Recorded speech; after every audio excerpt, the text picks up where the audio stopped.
Hello guys, in this video I'm going to show you how to check profile details on the Cookie Run Kingdom application. But first of all, I just want to mention, please don't forget to subscribe to our channel, because at 100,000 subscribers we are going to show you our YouTube revenue statistics and growth strategy, how to make money online. So let's jump into it. First of all, open the application on your device. This will take a 5 minutes when the application is uploading, so just wait please.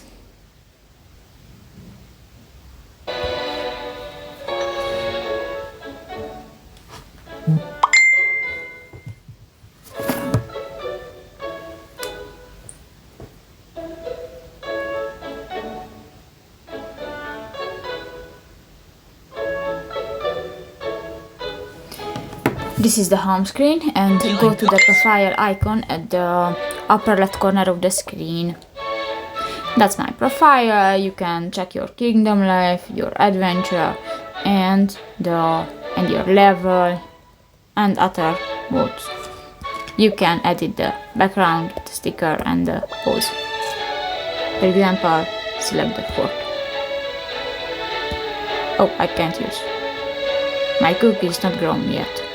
Okay, so that's pretty much it for this video guys. See you in the next one. Bye bye.